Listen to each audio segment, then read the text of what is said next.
in Racine, operated by Sam and Lori Azarian, used to be located along the now former machinery row site, but because of the city's plans, moved over to 1535 High Street, and a used trailer outside of their main building for office purposes is still a problem there for a conditional use request amendment because it does not meet the area's design standards nor the redevelopment planning goals for that specific area.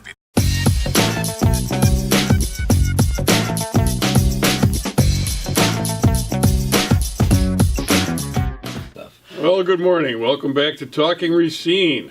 We've got a full complement of a panel here this evening. Mr. Ken Lumpkin, County Board Supervisor candidate. Yes. Mr. George Myers. Good morning. Well-known landlord about town. Mr. Jim Spodek, producer director. And I'm Dr. Ken Jorgen, your host. We got an election coming up Tuesday, tomorrow, 19th of December. We've got John Tate II running against Greta Neubauer. And that's for the 66th Assembly District, State Assembly District. And it seems like a pretty close election, other than financially maybe. I mean, yeah, we got the numbers, and congratulations, Greta. You've got about 5 times what Mr. Tate has to spend on your campaign. It's about somewhere in the neighborhood of 50,000 to 10,000 is the reports that we've been seeing. 50,000 for Greta and 10,000 for Tate. For Tate, yeah. And the job pays, what, $55,000 a year? So I guess the benchmark is don't spend more than a year's salary. Power. It's all about power. It's about power. Exactly. Wages. Anyway, get out there tomorrow and vote. Yeah. How much are you spending on your campaign, Ken? Less than 700. Less than 700. How much less? No, never mind. It really comes down to getting on the street. You know, I just want to say one thing on that. You know, at the federal level, elections are really being bought. Yeah. State level, they're being bought, and now locally. I mean, and we saw that in some of the elections we were involved with. For the mayor. Yeah. Race. I mean, that was another one. That was a huge amount of money versus for a little. But it's no more, this money is just infiltrated these it's elections. Power play. It's position. Yeah. It's no longer. Well, I think the guys with the big bucks issues. realized that you could buy these local and state elections a lot more cheaply than you could the national elections. So they invested very heavily there. And then once they had the power there, they could influence how the elections were run on a higher level. That might be the way it works. So there was gerrymandering done, and there was changing in the election laws and so on and so forth. So it was a pretty smart move on their part. Yeah. Or crooked move, I should say. I'm not. Somewhere along the line, we've got to wise up to what the issues are, what's really important, and start electing that type of person instead of looking at, like Greta and Bob Tate. Now, there's somebody, John Tate. Somebody said that he watched it and there's not a dime's worth of difference between the two, except one is a black American and the other is a woman American. So they're into identity politics instead of what are the real issues. Yeah. And we've got to get away from that type of considerations and get on to what is important, like what we're going to be talking about. As long as they're the same on the issues, I mean, really, what does it matter? That's the only thing that does matter at that point. Well, you get down to that level. Yeah, that's what this observer said. He said they were the same, except except she was claiming, well, I stand up for women, and John's I'm standing up for the minorities. I think they're all standing up for everybody. Both of them are standing up for the people. Yeah. Who are you standing up for? Who are you standing up for, Mr. Lumpkin? I mean, you got. One of the things that since you brought that up, I'm noticing it in the race that I'm fit to get into. It's going to be it's similar. I'm running against a female, and you're black. So in the 2 years that she's been in office, she haven't brought up any issues concerning minorities, and that's one of the things that have motivated me to get back into, county politics. Is that because there's a whole lot of issues out there, the jail. Are you going to look out for women though if you get elected? I think the thing is you look out for everyone. Yeah. You try to balance it out. People get to know you, and you listen a lot. I think some of these other campaigns, unfortunate, it's a machine behind them that's really making the decision on the campaign, and then once you buy into that machine, you're obligated to it. Yeah. You know. I think the thing that really benefits all people of whatever little slot you got them in, and that's just less government, more freedom.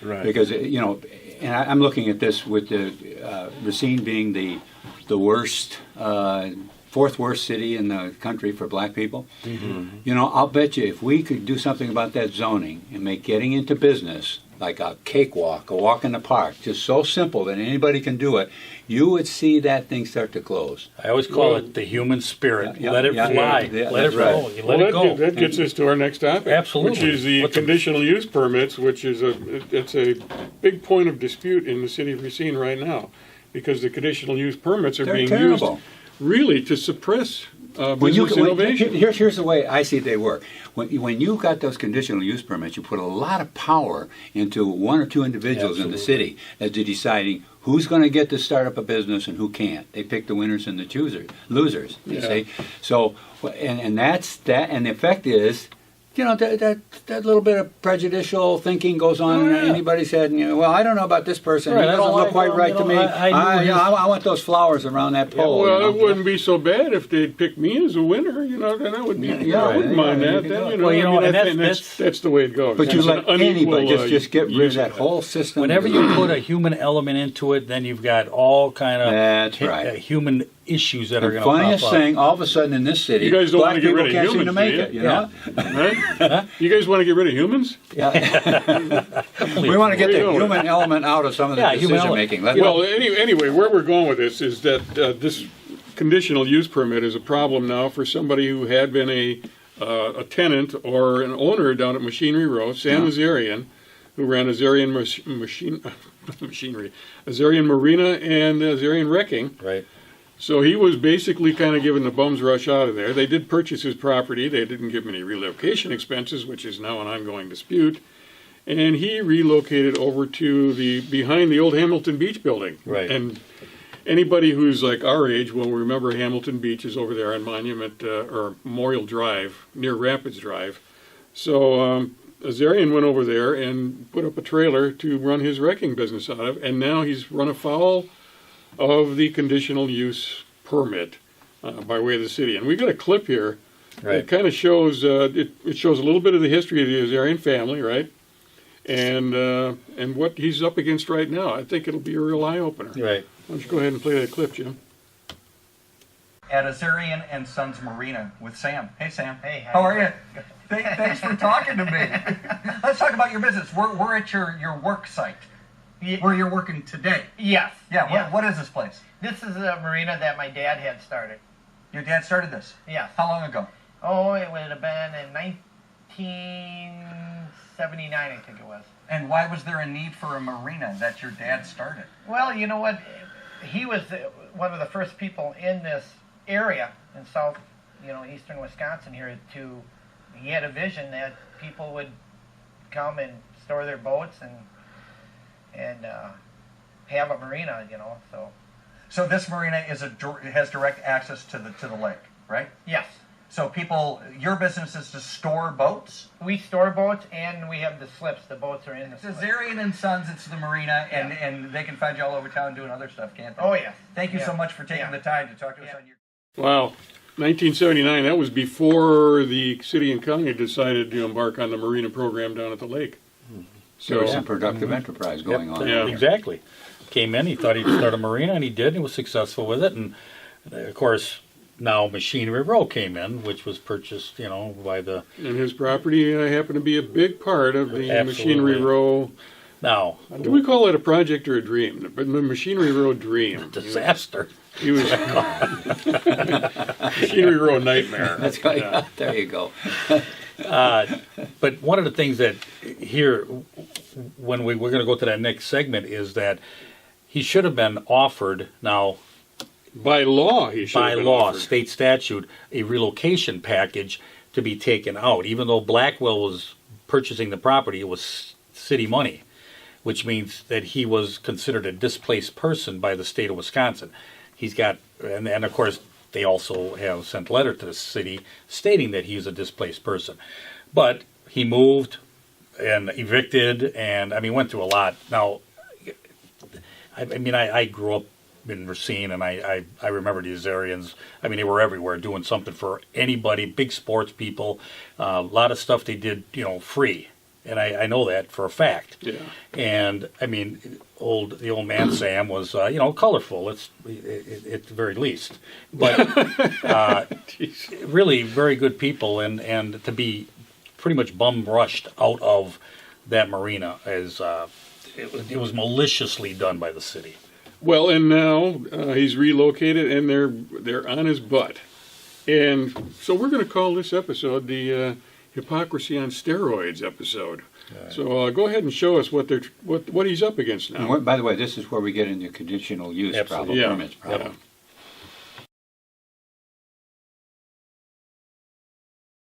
Azarian Wrecking in Racine, operated by Sam and Lori Azarian, used to be located along the now former machinery row site, but because of the city's plans, moved over to 1535 High Street, and a used trailer outside of their main building for office purposes is still a problem there for a conditional use request amendment because it does not meet the area's design standards nor the redevelopment planning goals for that specific area. Deputy Development Director Matt Sadowski noting that staff proposed it still be removed after 6 months. Developers are going to look at that, and either they're going to go, they allow those, I want to do that, or they're going to look at it and go, wow, they allow those, we don't want to be here. It's really, what tone do you want to set?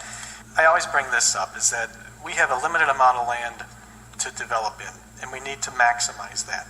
And by allowing trailers to be brought into the city, that does not maximize the city's potential. Alderman Dennis Weiser, borrowing on his Racine Unified experience, saying that the trailers only last so long before they start to break down, not to mention the potential litigation the city could face if you allow one but not others. If we have one building and we tell them they can have a trailer for the office, and then if someone comes in immediately adjacent and we then say, no, you can't have a trailer, we could be taken to court to say if they were allowed to have the trailer, what is the distinguishing factor that we're not allowed to have a trailer? And if it's done in an apparently arbitrary fashion, it becomes difficult to defend. Sam Azarian said that it's not going to look like a trailer anymore. He also acknowledged that basically it's going to be permanent. The Plan Commission, after some lengthy silence, voted to defer the matter again, which may set up yet another public hearing at which Azarian would be allowed to speak along with anybody else. Do we still have the stage on wheels? Yeah, we do. Isn't that a trailer? Yeah, it's a trailer. Yeah. But they play music on that, so. I guess it's okay, I guess. But it was interesting that Matt Sadowski, who works with the city, was concerned about the appearance that the trailer would make. Right. And do we want to create this kind of environment where trailers are being used as offices, and it might, he suggested that somebody might be looking at it and say, oh, if that's what you got around here, I don't want to start a business here. Yeah. Yeah, and the rest of the property that you showed there was, that was all city-owned property or RDA property, and you noticed how clean it was. Yeah, I mean, very well kept. Very beautiful. well kept. Yeah, beautiful. The point is, it's a struggling area, and I know, being close, I grew up in a business family where my dad was in business, and I've been in business myself. They don't look at trailers or what's going on. They look at the taxes and the regulations, and can I sit up here and make a profit? If they can make a profit, I don't care what the other guy's got. He could have dogs in there. He could have trailers. Right. He could have flagpoles. Right. It's an industrial area. Yeah. If I can make a living here and I can get this business growing here, I'm moving here. Well, the other thing is, it could be sued. Who is going to come in here? I mean, it's almost ridiculous. You let him have a trailer. You let me have a trailer. I know what the problem is. Sometimes. They're worried about this bringing a lawsuit. All of the things that they've pulled that have been illegal. It's almost like, there's a switch. Sometimes the bottom and the top switch, and sometimes it comes out of the mouth. Yeah, it's just unbelievable what comes out. I mean, what a bunch of. Well, and that's the basis of the hypocrisy. Oh. Well, the secret is back what we said before we looked at that, is just let people go. You know, make it easy to start from business. Let's have more freedom, less regulation, and you will start to see this community come back. Exactly. And Sam will make that trailer look perfectly fine. It will look fine in the picture to me too. Yeah, I didn't see. I've been in fact, in that I had to look trailer. at it a couple of times before. Oh yeah, there's a trailer. You there. can hardly it looked see like, it. Yeah, it looked like you got to part of go the around the building. back of the building because I went back there, took photographs, and I'm like, all right, where is this trailer? And then I see it parked up against the building. I'm like, this is the problem. When I'm looking at the steel castings over those bob wired fence. Yeah, and this is just across from Horlick Field, right? Horlick Field, and Yeah, when you're going there to a Raiders game or something, you don't.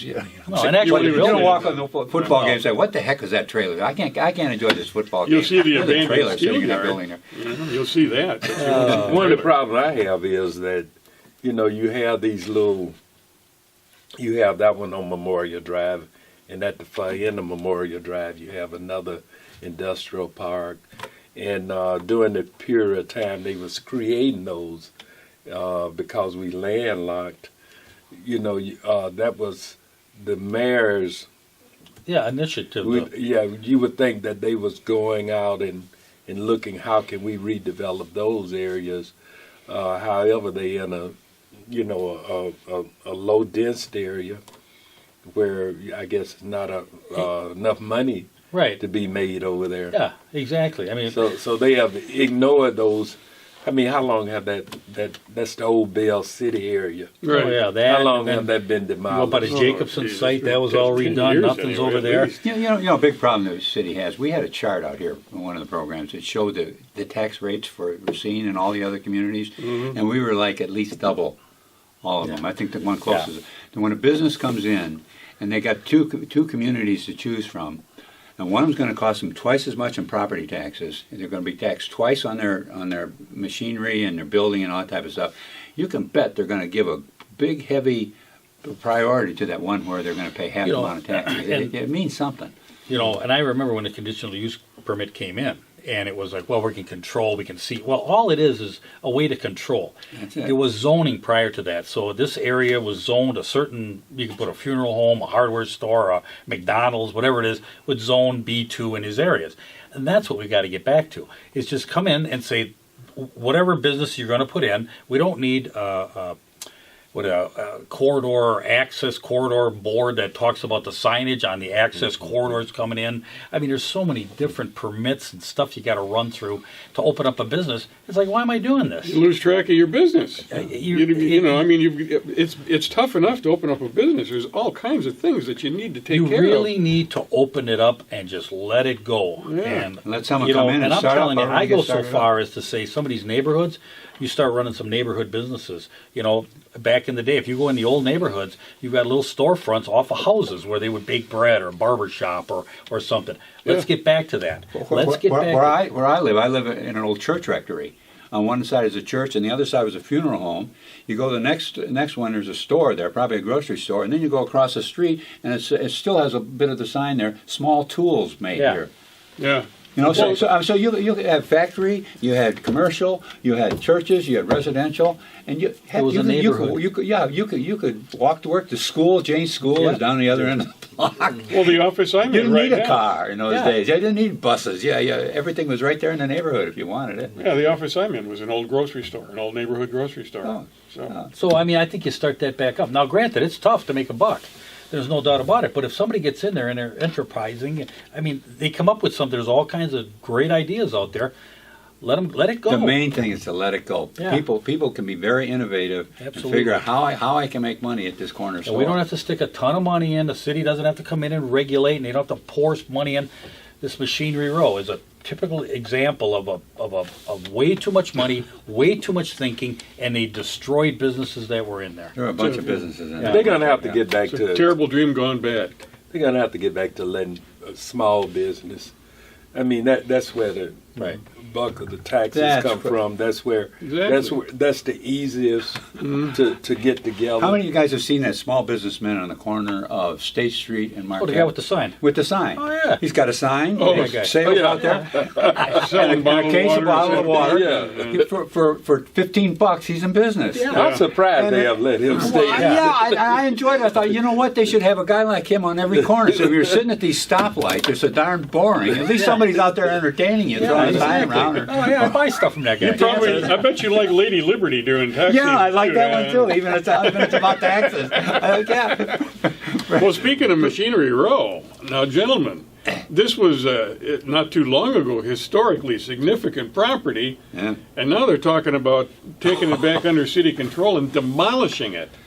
Now, the last thing that we heard was that the buildings were sinking. Now, I drove by them after I heard that. I Yeah. drove down that Marquette Street and Looked like I it was looked at sinking? those buildings. Yeah, and I could get it kind of an angle as a where I could die. kind of look down the window row. Yeah. And man, they are just straight as can be. If they've sunk, it's not more than an inch or so. No. And on a building that old, 100 years old, Yeah. there's probably 6 bedrock months underneath ago, there that goes there 70 feet down. 10 millions in historic tax credits. 6 months later, they're junk Yeah, and that's- blighted and got to go. yeah. I mean, come on. That was part of the deal, right? Yeah, $10 million. An historic tax credit was going to be given to Rodney Blackwell if he developed them. Historic tax credit because we wanted to preserve the buildings. Well, 2 it's, years later, we got to tear them down because they're in the way. it's blighted because they knocked, let's see, 1, 2, 3, 4, 5, 6, 7, 8, 9, 10, 11, 12, at least a dozen businesses that were located in there were unceremoniously just kicked out. Would you ever so have that known, they could- driving by there, you wouldn't have known there was all No, those businesses no. in there. We should do a thing where we really kind of highlight all of these businesses that were down there. You'd be amazed what was going on down there. Yeah. So, but we got to stop that demolition. I think that's a terrible idea. Yeah. Get a hold of your alderman or somebody and complain about that. That's I mean, it's that's just ridiculous. 6.5 million they want to bond for from the RDA. The private company wants to take and bond $6.5 million to knock these buildings down on your tax dollars. On your There's netted tax no dollars. reason to be in a hurry about that. There's Take no your compelling time. reason. There's Yeah. no reason. Nobody's beating down your door to get at those properties. Yeah, I mean, And- if it turns out that, there's no hope for those buildings, a year from now, go ahead, maybe talk about tearing them down, but this is not something that needs to be rushed into. Once they're gone, they're gone.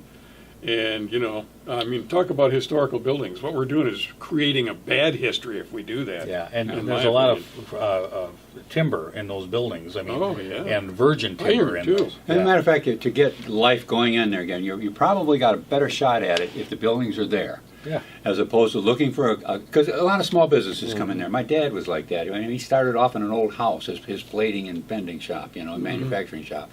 And then as it grew, he got into a regular plant. And then as he got older and shrunk down, he went back into one of these big buildings that got a lot of businesses in there. Incubator type, But yeah. he never built his own plant. Yeah. He was a small businessman, and you don't go in there with all that money to go in there and build a plant just for you, just the way you want it. So we got a better shot at leaving those buildings there, and we've seen the proof of it in the past because it was filling up. There were businesses going in there. And the same thing can go on with Clark Street and various other places around town. Clark Street is a problem. That is Yeah, falling that building's apart. pretty rough. But here's a fact. What if you took machinery roll? Let's just throw some ideas out there. We take all that fencing down and rip that concrete out, get it recycled, top it off, plant grass, and just put some placards up. This was the old Case building. And just leave them, for crying out loud. We don't have to.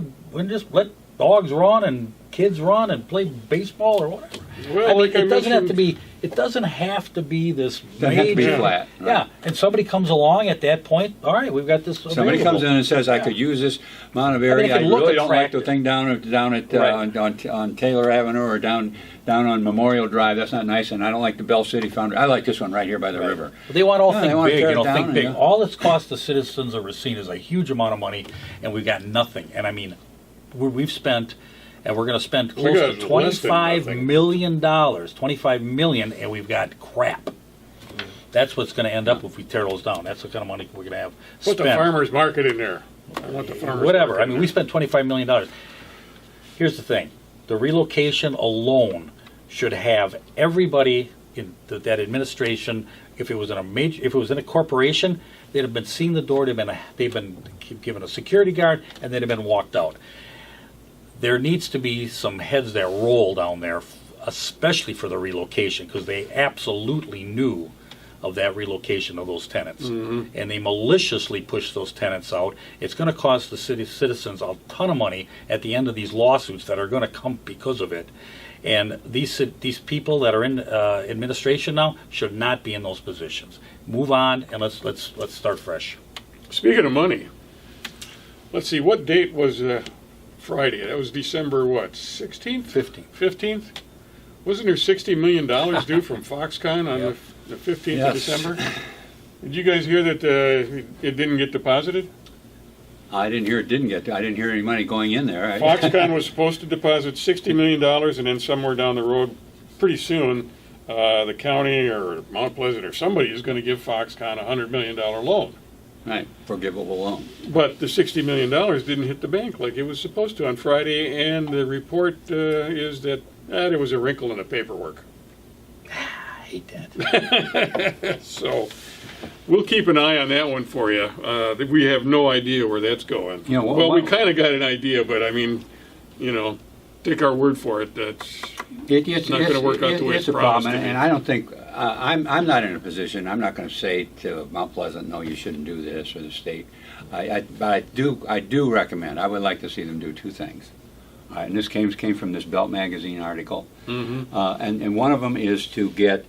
Here's what the article said. Not only did the Wisconsin team operate without cultural expertise. I know what's cultural expertise. That's particular when you're dealing with people from two different countries, two parties from two different countries. They need to know how the other country operates. And in China, they have a different way of functioning. And that's all I'm going to put it at this, is they have a different way of functioning.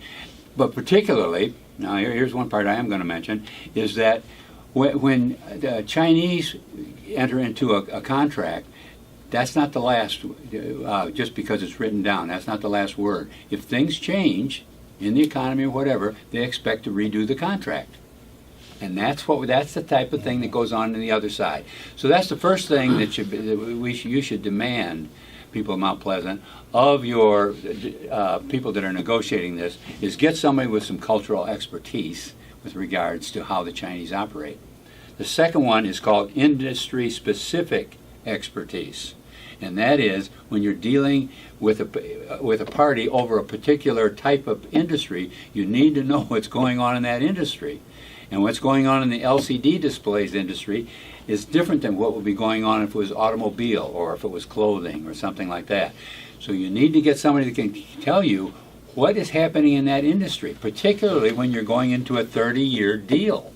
You need to know, how is that industry proceeding? Is it good for 30 years, or are there some big changes going to be made? Those two things should be put into this negotiation, and it's not too late to demand it now. Already the contract's changing.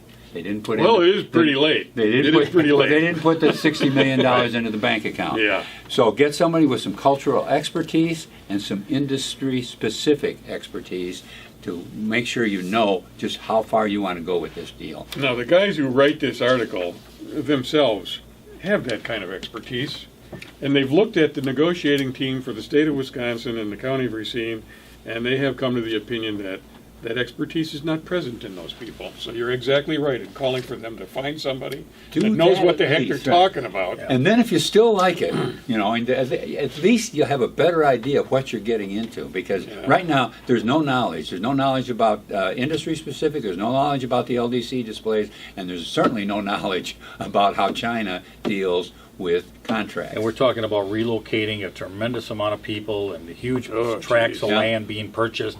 I mean, this is not something to take lightly, and they've already apparently okayed the borrowing of $80 million on their way to $760 million. Well, they're talking about they're spending $50,000 per acre for that land. Yeah. And that does not include the relocation costs. And that's a whole other thing, that relocation thing. If it's anything like Machinery Row, yeah, I mean, that'll spur off 1 million lawsuits because that Every one was of those handled. person displaced. Yeah. Because the government's involved, involves relocation costs. now. And it has to, and it's a procedure that is followed. That has not been followed on Machinery Row. It's turned into a huge problem, and I foresee, because a lot of the same players are all in the mix here, and I foresee there may be some problems in Mount Pleasant with that also. One of the things that I think I heard you speak of it is the LD screens. Yeah. Kind of explain that a little bit, if you can. Well, it's the way they're manufactured. I don't know that much about it other than it's a technology in how you make a TV screen. And there's evidence that some of this is changing, which shouldn't be a surprise because in this field, there's tremendous changes going on all the time. You set up a contract for 30 years. It's 30 years. We showed you the chart. It's 30 years before you actually pay off all that hundreds of millions of dollars that Mount Pleasant is putting into this deal. In that 30-year period, you don't know if LCD displays are even going to be around in 20 years or 15 years. The technology is changing. And that is the type of thing that needed to be, you had to have someone, and there is a company that does it. It's the Journal, it's a display supply chain consultant. Well, and what you could do that's the subsequently, name of the company. what direction the industry is going, if it does move away from this technology, is the equipment that they've got there, is the plant that they're building there, is it adaptable to whatever is coming next? That's important. That's right. We're All that talking stuff 30 needs to be, years. but that's the type of thing that Yeah. you need to bring people to the table when you're negotiating that understands this industry. Well, here's the thing. 30 years ago, it was 1987. Now, 87... You're and good we- at math, you know that? Yeah, I'm sharp. But think about what you got today. You're walking around with a computer in your hand. In 87, you never knew a computer. That was something on Batman. You know? I mean, really. True. It happened awful fast. I remember People become very dependent on them. it was around 85, where I bought a 64K computer. You didn't have hard drives then. I had these great big 8-inch discs. I actually went out and got a second mortgage in the house to buy it. It was like $4,000 or something. Wow! Hey, George, I got a computer. 64K. I still got the paperwork. I can prove it. Anyone wants to see it. But that, I mean, and look at now. Now for $300, you get this thing that's gigabytes. Mega gigabytes. My gosh, yeah. Well, I'll tell you what. Terabytes, We that's got what it Christmas coming up here. Yeah. And we're going to have a program on Christmas Day for you, so be sure and stop back and see us. And tell everybody to get out and vote, will you? Tomorrow? Yeah, go vote. Go vote tomorrow. We're voting for assemblymen, so. Right. Should be a fun election. Should be a fun outcome. I don't know what difference going to make who wins, but it's going to be either a black guy or a young girl. One of the two. We're pretty sure of that. Okay. We'll see you next week.